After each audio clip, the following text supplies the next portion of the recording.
Hello friends, welcome to my channel. जैसे कि आप देख रहे हो, आज जो हम पढ़ेंगे ना, पार्शियल डिफरेंशियल इक्वेशन का सॉल्यूशन निकालना सीखेंगे with the help of Charpit's method. ठीक है, अब ये चारपिट मेथड क्या है और ये कब लगता है, तो देखो सबसे पहली बात तो हमें सिर्फ फर्स्ट ऑर्डर पीडीई के लिए ही ये चारपिट मेथड लगाना है। ठीक है, हमारे सिलेबस में फर्स्ट ऑर्डर ही है। ओके, तो देखो जब भी कोई फंक्शन आपको दिख जाए, अच्छा चलो, अगर कोई चारपिट मेथड को अगर एक्सप्लेन करने भी बोलेगा तो मैं आपको क्वेश्चन प्लस एक्सप्लेनेशन साथ साथ मतलब बताते जाऊंगी।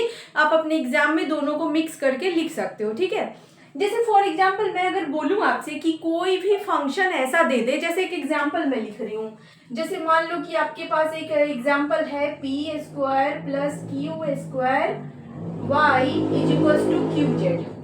ठीक है, तो यहाँ पे कह रहा है कि चारपिट मेथड आपका तब लगेगा जब फंक्शन में X Y Z P Q ये सब हो और that should be equal to 0। तो ये स्टैंडर्ड फॉर्म तो नहीं दिख रहा है, बट इधर अगर मैं इसको ले आऊं, जैसे ये P square plus Q square Y minus Q Z is equal to 0। ठीक है, यहां अगर मैं लिख दूं तो ये आपका क्या हो गया, एक ऐसा फंक्शन जिसमें p है, q है, z है और x खैर यहाँ पे 0 है, बट x हो भी सकता है। ओके, तो यहाँ पे क्या कहता है कि यहाँ पे हम इसे सॉल्व कर सकते हैं with the help of Charpit method. अब ये चारपिट मेथड क्या कहता है, तो जरा मेरी बात ध्यान से सुनो। चारपिट मेथड कहता है कि जब भी इस तरह से आपको कोई पार्शियल डिफरेंशियल इक्वेशन दिख जाए, तो सबसे पहले तो आपको मैं थोड़ा सा समझा दूं कि इस छोटा वाला p और छोटा वाला q का मतलब क्या होता है। तो स्मॉल p का मतलब होता है del z upon del x, और जो स्मॉल q है ना, इसका मतलब क्या है, del z upon del y। Clear है, यहाँ तक तो आपको समझ में आ गया होगा। अब चलो यहाँ पे आते हैं कि इसे हम सॉल्व कैसे करेंगे। तो चारपिट कहता है कि सबसे पहले आप एक काम करो कि जितने भी वेरिएबल हैं, जैसे यहाँ पे क्या है, p है, q है, y है और z है, तो सबके रिस्पेक्ट में फंक्शन का आप डिफरेंशिएट कर लो फंक्शन को पहले। ठीक, कहने का मतलब कि सबसे पहले आपको क्या करना है, fx, ये fx का मतलब क्या है कि आप पूरे फंक्शन को पार्शियल डिफरेंशिएट कर रहे हो विथ रिस्पेक्ट टू x। ठीक है, इसका मतलब है df अपॉन dx। ये हमने फर्स्ट ईयर में भी देखा था, अब इसको मैं बार बार रिपीट नहीं करूंगी। यहाँ पे आपको क्या करना है कि fx निकालना है, fy निकालना है, fz निकालना है, fp भी निकालना है, fq भी निकालना है। क्लियर है, X Y Z P Q सबके रिस्पेक्ट में आपको फंक्शन को डिफरेंशिएट कर लेना है और वैल्यू निकालना है। ठीक, उसके बाद इसके बाद क्या करना है आपको, इसके बाद आपको लिखना है चारपिट इक्वेशन। क्या लिखना है, चारपिट इक्वेशन। अब देखो ये जो मैं चारपिट इक्वेशन अभी लिखने वाली हूं, ये आपको याद करना है। ये चारपिट ने अपना एक इक्वेशन दिया है, उसे आपको याद करना है। अच्छा, याद कैसे होगा, थोड़ा मुश्किल है, बट मेरे साथ देखते जाओ, याद हो जाएगा। प्रैक्टिस करोगे ना 2-4 क्वेश्चन तो आपको याद हो जाएंगे। तो सबसे पहले आपको क्या करना है, तो जरा ध्यान से देखो। सबसे पहले क्या है, p, यहां लिख लो dp, यहां लिख लो आप क्या, dq, फिर लिख लो dz, फिर लिख लो dx और फिर क्या लिख लो, dy। सब मैंने लिख लिया, p q z x y। ठीक, अब सबके डिनोमिनेटर में भी कुछ लिखना है। ये मैं याद रखने के लिए आपको ऐसे बोल रही हूँ कि ऐसे आप याद रखना कि पहले dp लिखेंगे, dq लिखेंगे, dz लिखेंगे, dx लिखेंगे, dy लिखेंगे। ओके, अब जो ये dx लिखे है ना, इसके डिनोमिनेटर में हो जाएगा माइनस fp। क्या हो जाएगा, माइनस fp। यहां से जो कैलकुलेट करेंगे ना वो वैल्यू। क्लियर है, और ये जो हम dy लिखेंगे ना, इसके डिनोमिनेटर में माइनस fq हो जाएगा। ठीक, और ये जो हमने dp लिखा है ना, इसके डिनोमिनेटर में हो जाएगा fx plus p fz। Clear है, और ये जो dq हमने लिखा है ना, इसके डिनोमिनेटर में हो जाएगा fy प्लस q fz। ये आपको याद रखना है। कैसे याद रहेगा, प्रैक्टिस करते करते याद हो जाएगा। ठीक, ये है हमारा dz। तो यहाँ पे देखो, यहाँ पे हमने प्लस लिखा है, यहाँ प्लस लिखा है, और बाकी सब जगह हम माइनस लिखेंगे। माइनस क्या, ये क्या है dz। तो dz के नीचे क्या लिखेंगे, देखो fx वाला काम हो गया है हमारा, fy वाला काम हो गया है, तो बचा क्या fp और fq। तो इसके नीचे आपका आ जाएगा माइनस का p fp minus q fq। Clear है, ये आपको याद रखना है और सबके बीच में इक्वल लगा दो। अब चारपिट मेथड क्या कहता है कि इस तरह से चार आपको मतलब इस तरह से आपने सबको क्या किया, इक्वल कर लिया, सबकी वैल्यू रखोगे और उसके बाद you have to find p and q।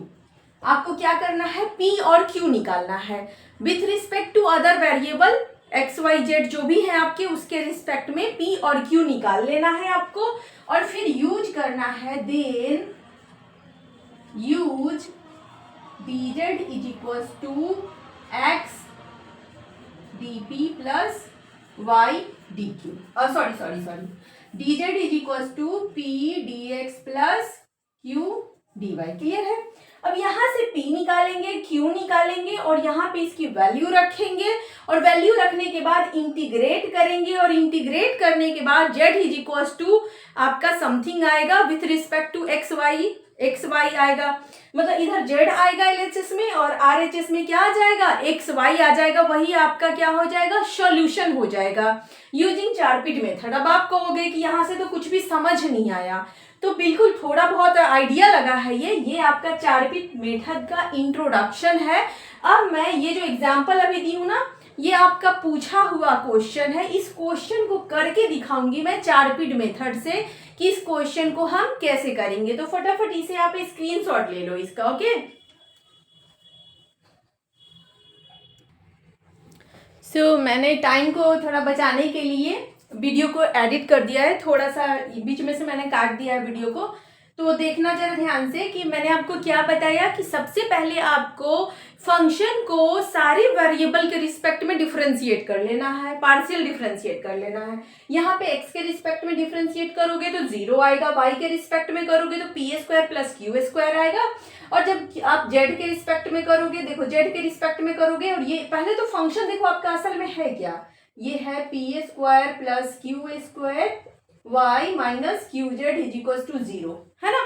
देखो z के रिस्पेक्ट में करोगे तो माइनस क्यू मिलेगा, p के रिस्पेक्ट में करोगे तो ये क्या मिल जाएगा 2py, है ना। जब q के रिस्पेक्ट में करोगे तो एक तो यहां से मिल जाएगा 2qy और एक यहां से मिल जाएगा क्या, माइनस का z। ठीक, अब देखो हम क्या करेंगे, जो चारपिट ने अपना इक्वेशन दिया है उस इक्वेशन में सारे वैल्यू को रख देंगे। तो हमने वही किया, यहाँ पे dp अपॉन यहाँ पे क्या है fx 0 है, तो ये वाला टर्म क्या हो गया fx वाला 0, ये सारे को मैंने क्या किया है, सिंपली पुट कर दिया है और कुछ नहीं, जो अभी मैंने आपको एक्सप्लेन किया। अब आपको क्या करना है, ये है फर्स्ट, ये सेकेंड, थर्ड, ये फोर्थ, ये 5। अब जरूरी नहीं है कि ये जो चारपिट ने जो 5 दिया है आपको, this equal to this equal to this equal to this, ये सब का हम इस्तेमाल करें। हम अपने आवश्यकता के अनुसार हम इसमें से तीन से भी हमारा काम चल सकता है। कई बार जरूरत पड़ेगा तो p और q की वैल्यू निकालने के लिए हमें और भी चीजों की मदद लेनी पड़ सकती है, तो जरूरी नहीं कि सबका हम इस्तेमाल करेंगे, जो हमें आसान लगेगा। देखो सबसे आसान क्या दिख रहा है यहाँ पे आपको, ये देखो ये तो कैंसिल हो गया, है ना। तो ये देखो dp upon minus P Q और ये है dq अपॉन पी स्क्वायर, छोटा सा दिख रहा है, यहाँ से हम इजिली सॉल्व कर सकते हैं। तो आप ले लो टेक 1 एंड 2, टेक 1 एंड 2, तो यहाँ से आपको ये क्या मिलेगा, dp upon minus P Q is equal to dq upon P square, है ना। इस p से ये p कैंसिल हो गया, तो ये हो गया, क्रॉस मल्टीप्लाई कर दो, तो this will be p dp is equal to minus q pq, है ना। अब इसको आप क्या कर दो, इंटीग्रेट कर दो। अच्छा p कैंसिल हो गया, ठीक है। अब इसको इंटीग्रेट करेंगे तो यहां से हमें क्या मिल जाएगा, ये मिल जाएगा p square is equal to minus Q square plus में c क्या है आपका, एक आर्बिट्रेरी कांस्टेंट है ना। इंटीग्रेट करते हो तो आता है, जब इनडेफिनिट आपका इंटीग्रेशन होता है तो एक कांस्टेंट आता है ना एडिशन में, तो ये क्या हो गया, P square plus Q square is equal to C. यहां से आपको एक रिलेशन मिला किसके किसके बीच में, पी और क्यू के बीच में, कि P square plus Q square क्या है, सी है। तो चलो ठीक है, इस रिलेशन का हम क्या कर लें, इस्तेमाल कर लें। कहाँ इस्तेमाल कर लें, तो देखो कहीं आपको P square plus Q square दिख रहा है, तो हाँ क्वेश्चन में दिख रहा है। देखो चारपिट ने तो अपना मेथड दे दिया, बट आपको हर क्वेश्चन में थोड़ा सा ब्रेन का इस्तेमाल करना है। तो हम इसको कहाँ अप्लाई करेंगे, इन क्वेश्चन में अप्लाई करो। तो अप्लाई करेंगे तो वहां से क्या हो जाएगा, P square plus Q square की जगह हम क्या रख देंगे, सी। तो this will be C Y is equal to Q Z. यहां से आपको क्यू क्या मिल गया, सी वाई अपॉन जेड, मिला कि नहीं बोलो। तो हमने क्यू निकाल लिया, इसको मैं नंबर 6 लिख देती हूँ, ठीक है। अब देखो हमने क्यू निकाल लिया, अब क्यू की मदद से हमें पी निकालना है। क्यू की मदद से हमें क्या निकालना है, पी। अब इसका नाम मैं ए दे देती हूँ, ठीक है।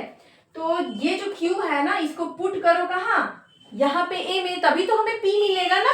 तो क्यू को आप ए में पुट करो, तो यहाँ से क्या हो जाएगा, देखना जरा ध्यान से, ये है P square plus Q square की जगह आप लिख सकते हो C square Y square upon Z square is equal to C, लिख सकते हैं ना। तो यहां से क्या हो जाएगा, P square is equal to C minus C square Y square upon Z square. Clear है ये चीज। तो यहां से ये तो आपको पी स्क्वायर मिला, लेकिन हमें चाहिए क्या, पी। तो पी क्या हो जाएगा, अंडर रूट, इसको एलसीएम लेके ऊपर कर दो, Z square C minus C square Y square divide by Z square. Clear है, इतना फटाफट नोट करिए, फिर हम आगे इसको इरेज करके इधर बनाएंगे, ठीक है।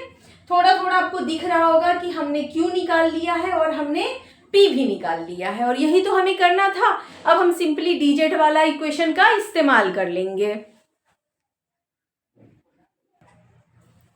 चलो, तो हमने जो अभी कैलकुलेट किया था, यहां से पी हमारा क्या निकल गया, ये यहाँ पे मैंने लिख दिया, बोर्ड भी मैंने साफ कर दिया, ठीक है। और यहां से क्यू हमारा क्या निकल गया था, Q is equal to C Y upon Z, ठीक है। तो चारपिट ने क्या कहा कि सबसे पहले आपको पी निकालना है, फिर क्यू निकालना है, then you have to write D Z is equal to P D. Clear है। अब जहां जहां P है वहां पे P की वैल्यू रखो, और जहां Q है वहां पे Q की वैल्यू रखो। तो चलो करते हैं, D Z is equal to P के जगह पे हम लिखेंगे under root A Z square minus A square Y square divide by Z into D X plus Q के जगह पे क्या लिखेंगे, C Y upon Z into D Y. Clear है। अब देखो यहाँ पे क्या है कि हम डायरेक्ट काम नहीं कर सकते हैं, क्योंकि जेड यहाँ भी है और dx के साथ भी जेड है, तो आप सीधे इंटीग्रेट करोगे तो इंटीग्रेट नहीं हो पाएगा। तो क्या करें, तो पहले तो थोड़ा और सिंप्लीफाई कर लो, इसको हम क्या लिख सकते हैं, Z D Z, Z LCM लेके इधर भेज दो, is equal to under root A Z square minus A square Y square D X plus C Y D Y. यहां तक सबको क्लियर है। अब जरा देखो यहाँ पे प्रॉब्लम क्या दे रहा है, जरा ध्यान से देखना कि जेड के साथ तो डी जेड है, कोई बात नहीं, बहुत अच्छी बात है। y के साथ आपका क्या है, सी वाई डी वाई, तो ये भी इंटीग्रेट हो सकता है, मगर dx के साथ देखो जेड भी आ गया है, तो ये थोड़ा सा प्रॉब्लम कर रहा है। तो हम क्या करें, इसको कुछ मान लो, अंडर ब्रैकेट जो दिया है उसको हम कुछ मान लेते हैं। तो मान लेते हैं let A Z square minus A square Y is equals to U, U मानो टी मानो, जो मानना है मान लो, यू मान लिए, ठीक। अब देखो इसको जैसे ही हमने यू माना तो आपके दिमाग में आना चाहिए कि अरे अगर इसको हम एक बार डिफरेंशिएट कर दें तो जेड डी जेड का टर्म हमें मिल सकता है ना। तो चलो एक बार डिफरेंशिएट करो, तो क्या मिलेगा, 2az माइनस, अगर जेड के रिस्पेक्ट में differentiate with respect to Z, तो ये हो गया 2az, कहाँ गया, हाँ चलो, ये वाई स्क्वायर भी तो था, सॉरी मिस्टेक हो गया यहाँ पे। तो ये हो गया आपका क्या, 2az माइनस ये आपका हो गया, अच्छा यहाँ पे c है और यहाँ पे a कैसे हो गया ये, एक सेकेंड, सॉरी मैंने c के जगह पे a लिख दिया है, वही तो मैं सोचूं कि यहाँ पे c यहाँ पे a कैसे हो गया है। ये क्या है, c है ना, वहां पे हमने कांस्टेंट को c लिखा था, c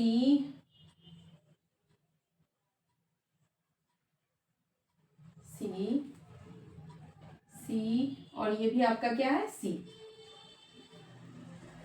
तो ये हो गया 2cz और माइनस यहाँ पे हो जाएगा ये 2cy dy is equals to du, है ना। यहां जरा ध्यान से देखना, इज इक्वल्स टू, हाँ ये सी जेड है स्क्वायर था, p is equals to this, ठीक है। तो चलो इसको, ये आपका हो गया यहाँ पे। तो यहां से आपने क्या देखा कि अगर मैं ये वाला टर्म को इधर लाके माइनस कर दूं, इस टर्म को इधर लाके अगर माइनस कर दें हम, है ना, तो माइनस करने पे क्या हो जाएगा, यही तो मिलेगा, इसी का दुगना, मतलब इसको अगर आधा कर दे माइनस करके, यहाँ पे अगर मैं इसको लिख दूं Z D Z minus C Y D Y is equals to under root, ये क्या है u dx प्लस ये वाला टर्म तो मैंने LHS में ले लिया है ना, तो यही जो आपने निकाला है ये क्या है, du डिवाइड बाई 2, ये क्या है du divide by 2 is equals to under root u into dx, यही है ना आपका। अब देखो यहाँ पे कितना आसान हो गया इसको इंटीग्रेट करना, जब इसको इंटीग्रेट करोगे तो du के नीचे आप u ले जाओ अंडर रूट u को, इज इक्वल्स टू क्या हो जाएगा 2 इंटू डी एक्स। अब दोनों तरफ इंटीग्रेट जब करोगे तो 1 बाई रूट एक्स का इंटीग्रेशन क्या हो जाएगा 2 रूट एक्स, यही तो होता है ना, यानी 2 root U is equals to क्या हो जाएगा 2x प्लस, अब चूंकि हमने आर्बिट्री कांस्टेंट पहले से c माना हुआ है तो यहाँ पे मैं लिख देती हूँ k, ठीक है। अच्छा एक चीज और आप देख रहे होगे कि यहाँ पे मैंने जब इसको इंटीग्रेट किया है, ये सब तो ठीक है। यहाँ पे जैसे कि मैंने ये लिखा 2c, यहाँ भी अगर चाहते तो 2c के जगह पे हम कोई और आर्बिट्री कांस्टेंट को लिख सकते थे, बट छोड़िए यहाँ पे मैं लिख लेती हूँ, ठीक है। यहाँ पे ये क्या हो गया 2 root U is equals to 2x plus k। अच्छा तो यहाँ से आपने देखा कि हमारा रूट यू जो है ये तो निकल गया यहाँ पे, और जो रूट यू था उसके लिए हम यहाँ से इसका इस्तेमाल कर लेंगे, क्या इस्तेमाल कर लेंगे कि अगर रूट यू जो है उसको आप ध्यान से देखोगे, हमें चाहिए क्या था, हमें चाहिए क्या था कि ये है z, ये है y और ये है u, और हमें z को लिखना था x और y के फॉर्म में, क्लियर है। तो यहाँ से भी हम डायरेक्ट लिख सकते हैं, क्या लिख सकते हैं कि देखो यहाँ पे ध्यान से, पहले तो इसे आप लिख लो, पूरा खिचड़ी पक गया है, मैं इसे मिटा देती हूँ अच्छे से, ठीक ना। तो अभी जो हमने निकाला था वो यहाँ से मैं इसे भी इरेज कर देती हूँ। हमने क्या निकाल लिया था कि 2 रूट यू जो है वो 2x प्लस k के इक्वल है, और हमें देखो हमने पहले माना क्या था कि u जो है वो हम मान लिए थे कि सी Z square minus C square Y square है, लेकिन यहाँ से हमें तो रूट यू मिला है, तो यहाँ से हम पहले u निकाल लेते हैं, दोनों को इक्वेट कर लेंगे तो z का जो वैल्यू है वो x y के रिस्पेक्ट में निकल जाएगा। तो यहाँ से आप क्या लिख सकते हो, root U is equals to 2x plus k divide by 2 लिख सकते हैं ना इसे, या फिर लिख सकते हो root U is equals to 2x plus K by, sorry ये हो गया x प्लस के बाई 2, ठीक। यानी आप u क्या लिख सकते हो, u is equals to X plus K by 2 का होल स्क्वायर लिख सकते हैं ना।